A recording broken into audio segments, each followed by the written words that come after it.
Welcome back to another episode of The Bourbon Lens with your host, Jake and Scott. And this week's episode, we're hitting some hard-hitting news. You may have seen this recently. Some bottles went missing. We now have a brand new whiskey from the Pacific Northwest. So sit back and buckle in to the latest episode of The Bourbon Lens. We are joined by Shane Armstrong, Master Blender for Westland Distillery. Shane, thank you for spending a few minutes with Scott and I this dreary Monday evening here in Kentucky. It's like we're there in Seattle with you. Yeah, you're getting in the right mode to taste that Garryana 10 or whatever's in your glass, I suppose. We're transporting to another place. It is Garryana 10 because, we can't not talk about Garryana 10 because that's the big thing. Not only did it make a big boom from a release perspective, it also had a very interesting piece of news attached to it. We're not going to go there first because it's the tease, right? You got to get people to listen for a little bit. But first and foremost, we just want to say thank you and excited to have you. We've had Westland on 3 times over the course of the 6 years of the podcast, and third different person. Hopefully you stay around long enough for interview number 2. Everyone else has gone on to different things. Oh, yeah. Maybe there's going to be some sort of curse with this. I don't know. Hopefully not. Hopefully not.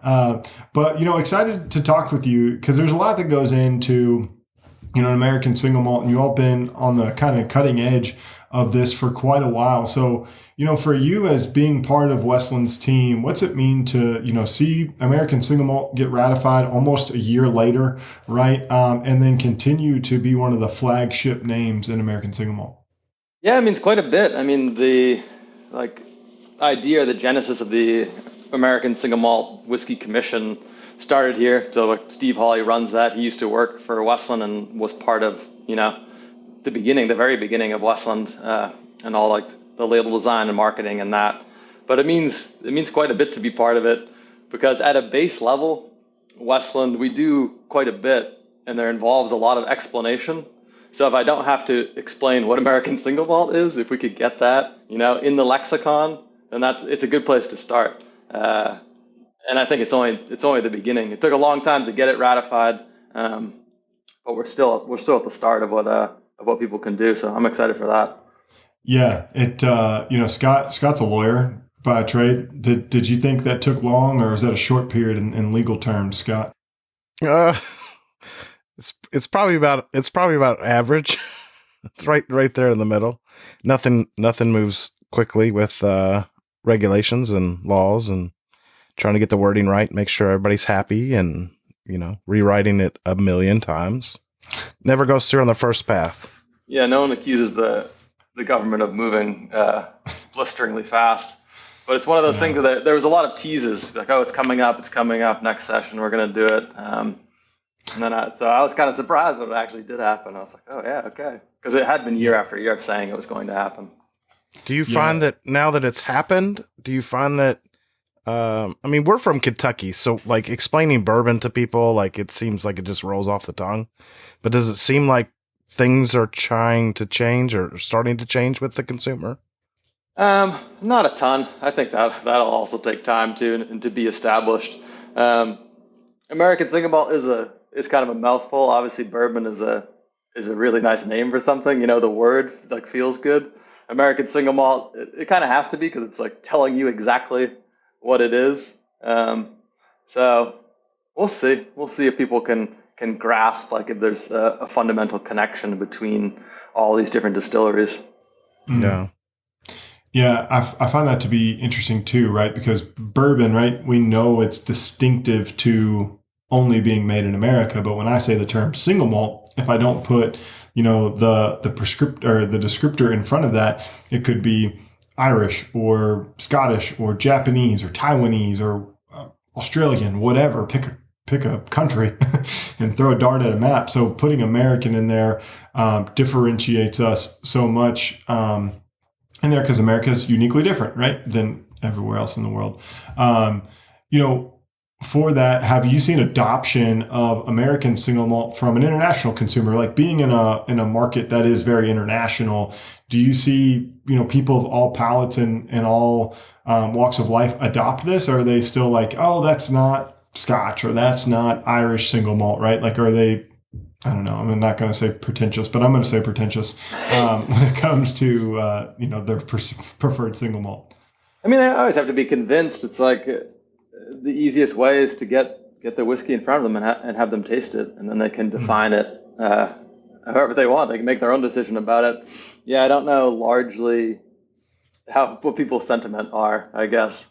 So as you can see with my background, for people just listening, I have a bunch of 200 ml bottles behind me. This is where I spend most of my time. So I'm kind of about making the product a few years ahead. So I don't necessarily have my finger on the pulse of people's opinion. Like here and there, they'll be like, oh, I've never tasted a good American single malt or that. I don't really know what they've tasted or what that means, but all I can say is, here's Westland, give it a taste. Yeah, for sure. So speaking of, right, like you're in the lab, there's all those samples there. With the way the rules were written for American single malt, that gives you, a wide variety, for you. So when you think about Westland's house style, right, like for your traditional batch, how is that different from the experimental things that you all get to do?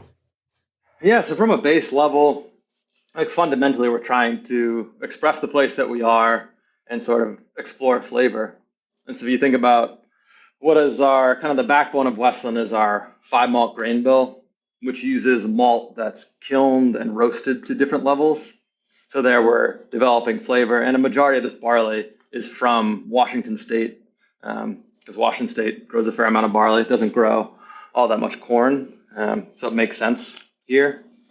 And so we take that mash bill, the 5 malt, that gives it this really big malty flavor. And then during our fermentation, we use a Belgian Saison brewer's yeast. So if you've ever been to Seattle, we have a lot of breweries here. You almost can't walk across the street without like striding into a brewery. We have across the street here in Soto, there's a brewery, and then also behind us there's another brewery.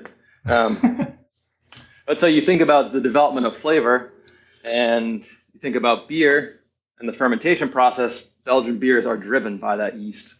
So it can develop the flavor even more, give it some red fruit notes, some spice notes during fermentation. And then we do a classic double pot still distillation that you'll see at a fair amount of single malt producers.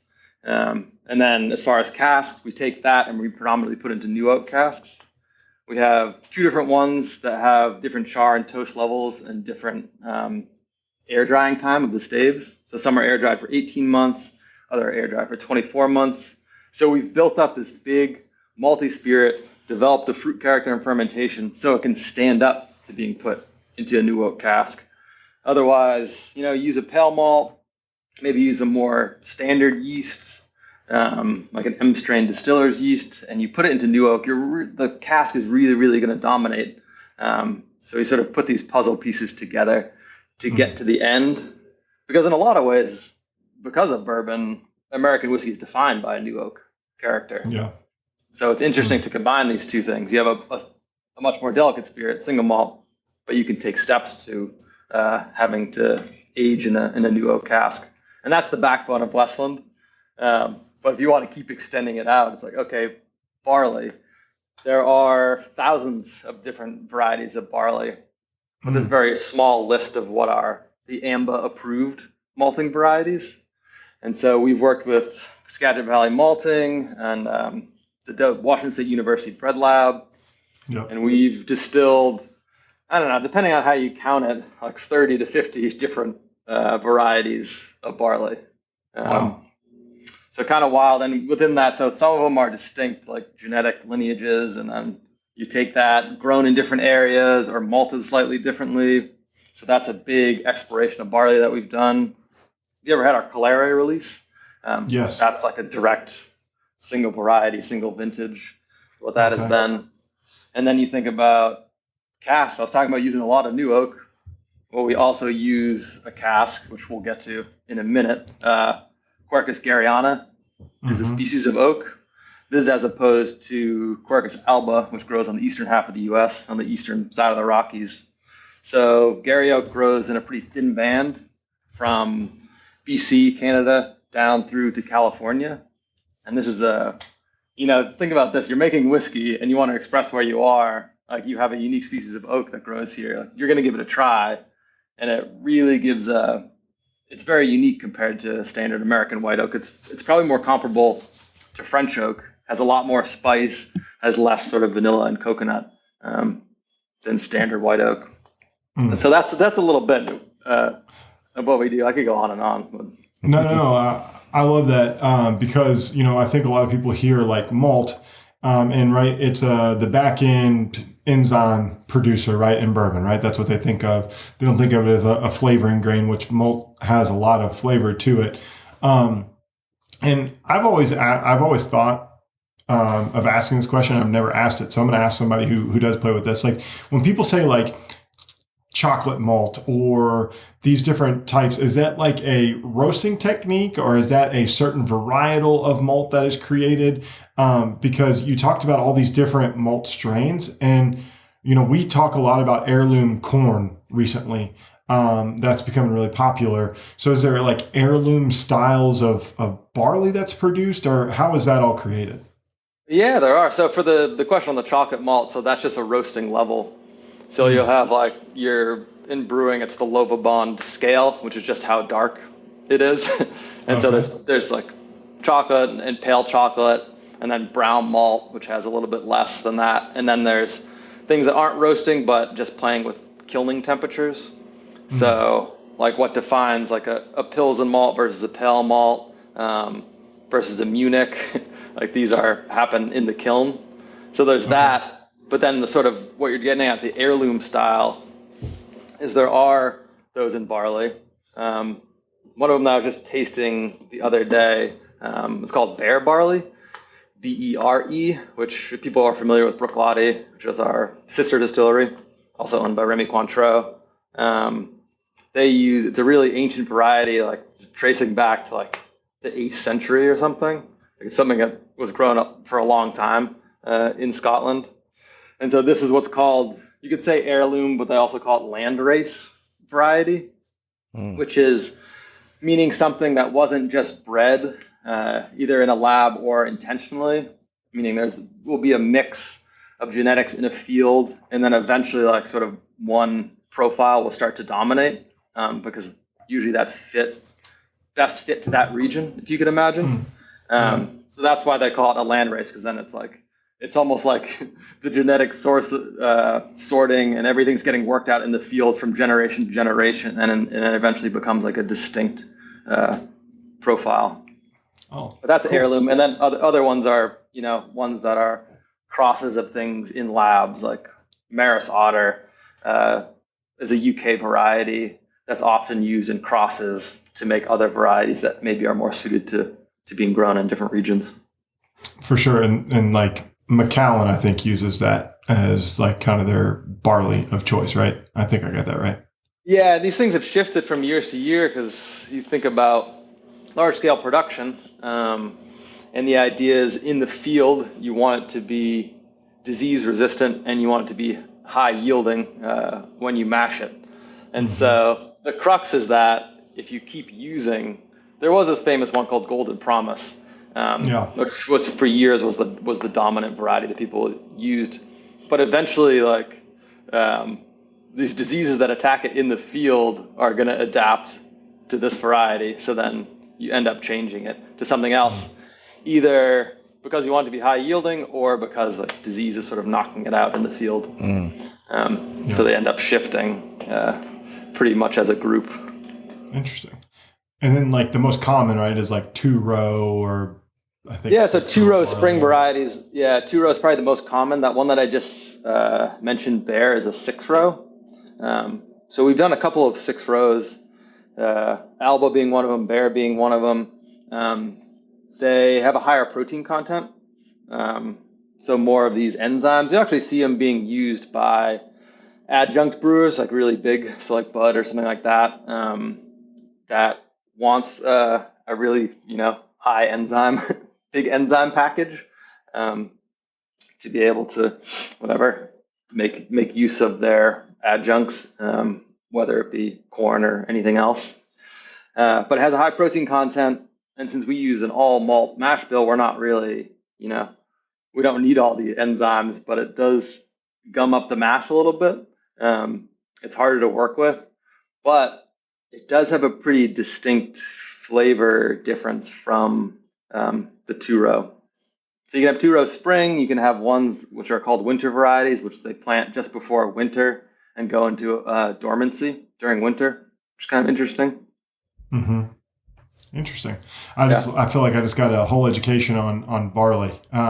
Yeah, quick. I don't know the most, but I know what we do. Yeah. Yeah, no, I'm with you, and I think it's always good, right? We try to educate people on American Single Malt all the time. One, because it's an emerging spirit, but we also enjoy drinking it, and so I think it's fun when you get the nuance of it, because it's not just a throwaway grain; it's an important grain that it can impact a lot of flavor, and like you said, it's delicate, so it can go a lot of different ways depending on how you want to influence with the types of barley you're using or the types of barrels you're using. Yeah, for sure. Yeah. The future is sort of wide open. It has a lot of possibilities in terms of like where people are in different regions, the barley that they can use, and the choices that they make in production, whether it's cask, whether it's yeast. There's a lot of different tweaks that you can do to make American Single Malt. Yeah, no, that's awesome. And so now we get to the teas from earlier, right? So you mentioned and teased Gary Oak. So this year's a big year. One, because you've been putting out the different editions of Westland Garryana for 10 years now. And so with that came a big new release in a nice package for people watching at home. A nice bottle. You can see this is almost empty because we, again, sampled it to our Patreon members. If you're interested in joining our Patreon, go to patreon.com/bourbonlens. We'd love to have you part of our tasting club. But this bottle also has a unique story along with it, because some of them vanished in the night, for lack of better terms. And I'm not going to ask you to comment on that. If you want to read more, it's all over the news. But what was it like creating such a special edition for a brand that, along with the other Pacific Northwest brands, kind of launched American Single Malt to the U.S.? Yeah, I mean, it's like it's big for Westland. It's big for me personally. I mean, I started working for Westland in 2012, and started doing more of the full-time blending in 2016. So my very first project as a blender, sort of in isolation, there's our founder, Matt Hoffman, had made some prototypes of the very first Garryana for 2016. And he sent that off, and then there were some mistakes that happened in the rack house with what casks got dumped. And he had to move on to other things at the time. And so he's like, okay, I want you to make the first edition of Garryana based on something similar to some prototypes that he made. So fast forward to now, I mean, I've been doing it for 10 years. And so we don't say that age is the end all be all with quality, but it definitely means something, especially for us, to put that 10-year age statement on it. And it's not to legitimize, but 10-year-old means something in whiskey. There's a lot of bottles out there with that 10-year-old age statement. People say, oh, like kind of we're discussing a little bit earlier with American Single Malt and how the world feels about it. But you see an American Single Malt with that 10-year age statement on it. I mean, it tells you two things. It tells you that they had the stock to be able to do that, the foresight to do that, and that they've also been around, and we've stuck around for this long.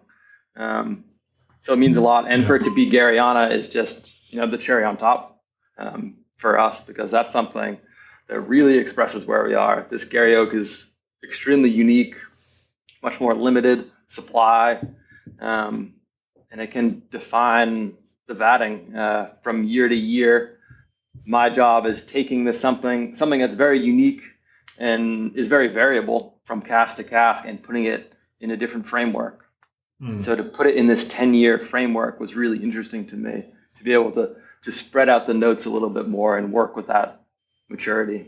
I was going to say, for any distillery to hit 10 years is a huge milestone, but to hit 10 years of a special release, which is essentially an experimental release, it's like you've been experimenting for 10 years. So it's like you've had enough foresight to put away enough barrels, but then also you've been crafting, this profile that you're looking for, and then to continue to release, the Garryana limited release series. It's pretty impressive. So congrats to that. Yeah, appreciate it. It was one of those things where I approach Garryana every year like it's a new thing, because like I said, the casks are pretty variable. They're not all from like the exact same area. They're not all air dried for the same amount of time. A little bit different treatment from different cooperages. So I kind of go into each vatting as if I don't know anything, and I'm just there to learn about what that stock is doing. So you go year to year, and then the obvious thing when you're making 8 and 9 is you say, hold on a second. Some of the spirit is teetering towards that 10-year mark. Like, is there enough stock?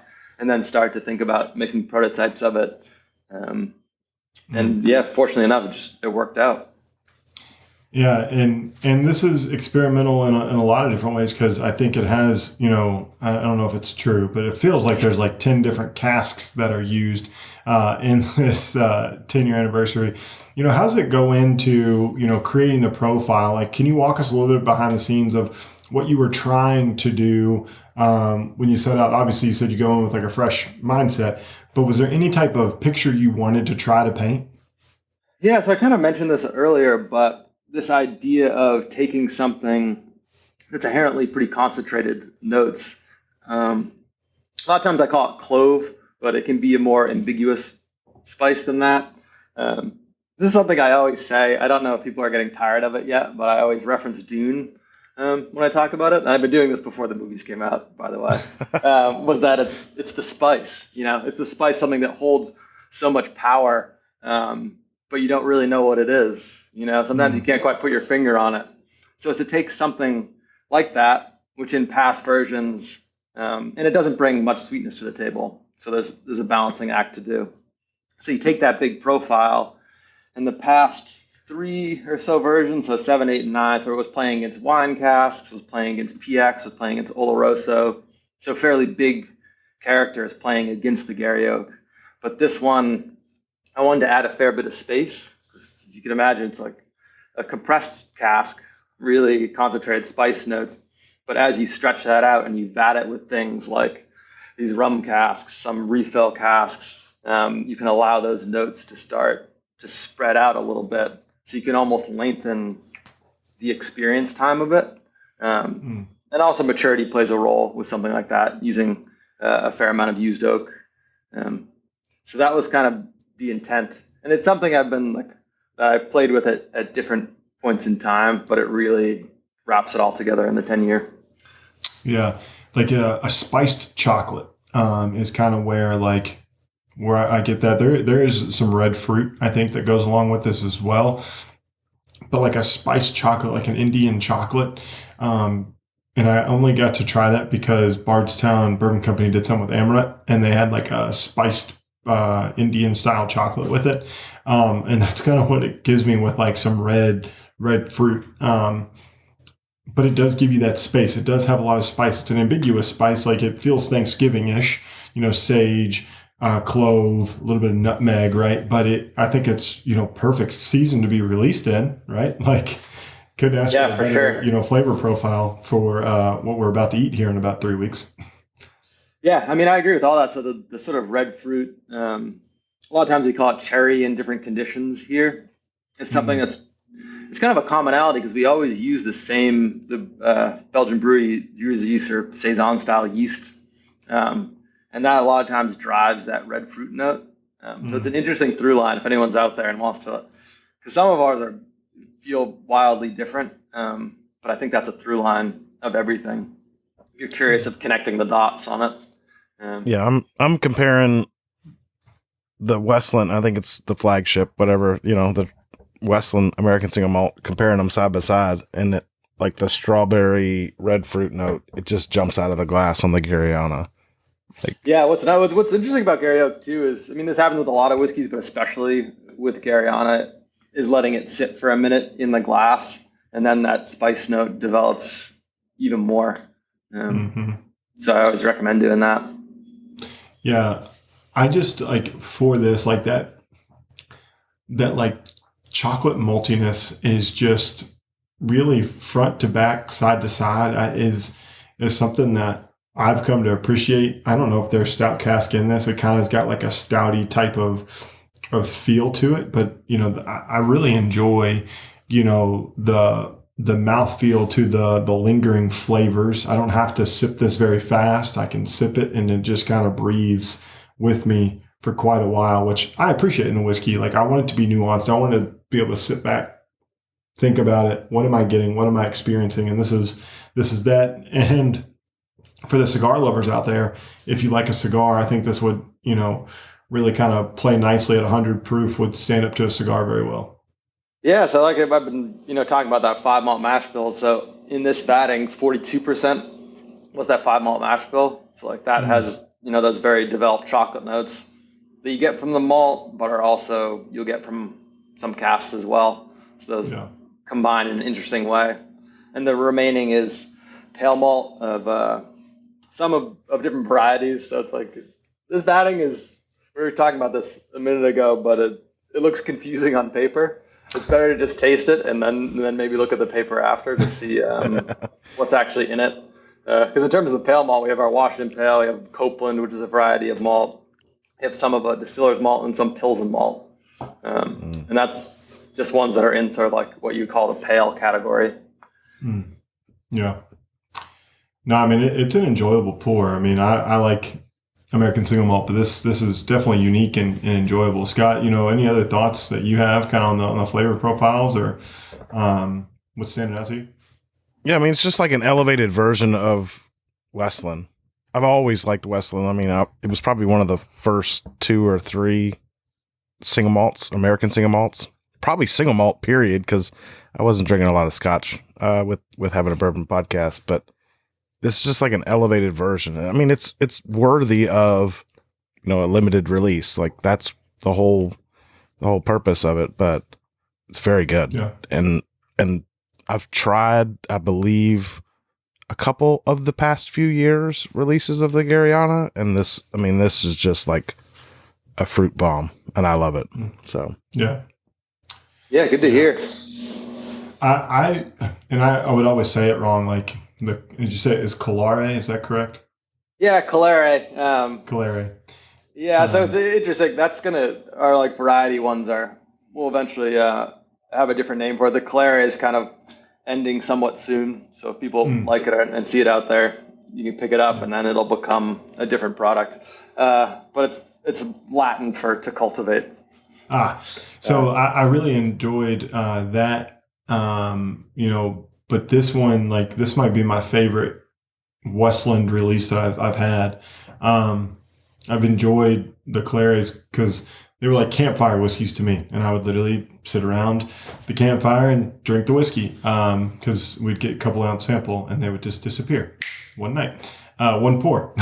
But this one is this is a sipping whiskey, which you can sit, enjoy, and sip, and that's what I really appreciate it. So, not to be Debbie Downer and say, hey, great job, 10 year, what's year 11 look like? But, you talked about, you're already playing around. Like, do you have older stock that you can play with? Like, what does that look like as you continue to evolve Westland's portfolio of American Single Malt? Like, is Gary Oak, something that's a long-term play for you all? Oh, for sure. It's definitely long-term. I feel like it's pretty definitive to what we do.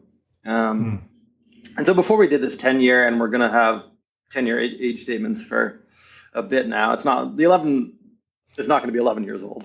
I'll say that. We're not going to set that precedent. But so when I started designing this, part of it is looking forward and looking at the stock and seeing that we have enough. It wasn't just going to be a one-off thing. But yeah, I'm actively thinking about it. The way I approach it is, we have this cutoff. Well, you have like 2 defining things for this now. It's going to be 10 years old and it's going to have a certain percentage of Gary Oak. But beyond that, the door's wide open. And we have a fair amount of casks and different things fit together. So usually the way I approach it would be see what's available. And then within those, I'll make some sub-blends of whether it's certain spirit cask combinations or certain finish combinations. And I'll make mini vattings of those and then start to combine them at different ratios and see what works in a prototype scale. For sure. And then aside from limited releases, you guys still do local releases of like the single cask, right? Yeah, we do. We do a fair amount of distillery only. So our larger releases are our flagship, like you mentioned earlier. We have our beer cask finish and our wine cask finish. Like I said about expressing where we are, so all the beer casks are local breweries that we've loaned casks out to, and they've given them back, and we finish whiskeys into it. Majority of the wine casks are local wineries in Washington, so those are larger scale releases. We've made a blended whiskey it's not quite wide availability yet, but it will be, called Watch Post. So that's the first time we have it. Yeah, I found that online and I was like, okay, I'm going to message Wagstaff and see what the hell's going on with this. And she's like, well, can you talk to me after the new year when we have a little bit more and it's a little bit wider? I'm like, our reach isn't that big where we're going to blow your doors off. But, you know, that's pretty cool. Yeah, so it's got an 8-year age statement on it. So it's a blended whiskey, so 28% of it is made at Westland. Some of that 5 malt in New Oak, some aged in PX sherry butts. But yeah, there's an interesting project because we've been so dedicated to making single malt for a long time. So as a blender, it was really interesting to make a blended whiskey. That's a huge part of the market. Make something that could, it's a lower price point, so to be accessible to people. And, if they want to get into Westland deeper, they can. Yeah. I mean, talk about a campfire whiskey. That is a Watch Post in a nutshell. Yeah. So that was fun to work on. I had to bust out one of my older bottles of Westland. This is actually a Frankenstein bottle. I don't remember making a Frankenstein release. One of the original Sherrywood with the plastic screw cap. The screw top. But if you look at the side, I was trying to do some bottle consolidation. That's a custom batting. You put some peated in there? That'd be interesting. So obviously there's a lot more peated in here because I didn't, back when I created this like 2 or 3 years ago, I think now, I didn't love the peated, but to be expected for a bourbon drinker. So yeah, it's about nearly 50% of it was peated. About 30% was sherry, and then 21% was the flagship, or the American, I think is what it was called at the American time. Oak at the time. Yeah, it's interesting. So our current flagship is a bit of a combination of those three, because we had American Oak, Sherrywood, and peated. Now we just have flagship. The only difference is, so like flagship has a little bit of peated malt, less than the actual peated. It's only about 10%, so it doesn't define the vatting at all. It just sort of extends the finish and adds some complexity to it. It has some Oloroso sherry casks. That Sherrywood had PX as well as Oloroso, so that's a little bit of a difference. But we just wanted to have one, singular expression, because people were getting a little bit confused with the three. So it's like, okay. And that's why I blended them, right? Yeah, exactly. You were ahead of the game for sure. Yeah, you beat Shane to the punch on that one. But to me, it's still like distinctly Westland. Like, and I'll pour a little bit on occasion when I'm just like, I need to remember what the different, because we talk about American single malts all the time, and we rattle off like the big 5 or whatever. I'm like, I need to try that blend or that special whatever concoction I made, but it's very good. Yeah, but to answer your question about single cast release, yeah, you'll see a lot of single casts out there. Some older ones are on this. People are watching the video. The top shelf are some older ones. But we always have a hand fill at the distillery, so people can come in and fill their own bottle. Right now is a 5 malt finish in a white port cask. That's interesting. We do what we call our cask exchange release. So that'll be casks that we loaned out to a brewery or like a cider maker, or even like an Amaro. We've worked with someone who makes an Amaro in Vancouver. So we'll loan casks and then finish whiskey in it, and those will be smaller releases, usually just for the distillery. There's quite the lineup. If you're in Seattle and you come to the Soda neighborhood, come to the distillery, there's a lot of whiskeys to taste. Well, it sounds like we need to make a trip to Seattle in exactly. the near future. But Shane, first of all, congratulations on a great release. We really appreciate being able to try it and share it with a variety of different people, and hopefully make them fans of Westland along the way. Appreciate it. Continued success, and we really appreciate you joining this episode of the Bourbon Lens. Yeah, thanks for having me. Yeah. Yeah. All right. Thanks a lot. Everybody, cheers. Cheers. Thanks for listening to this episode of The Bourbon Lens. Make sure you're connected with Scott and I via social media on Instagram, X, and Facebook. We'd love to connect. And if you're more the professional type, follow us over on LinkedIn. If you want to know more about Bourbon Lens, make sure you're subscribed to our weekly newsletter, The Weekly Pour. For exclusive content and more, check out Patreon. Follow us there at Bourbon Lens. And last but not least, on your favorite podcast listening app, make sure you're subscribed because every Monday, Scott and I release a podcast, and we would love to have you here listening to the newest features and the newest whiskey news. And until next time, cheers.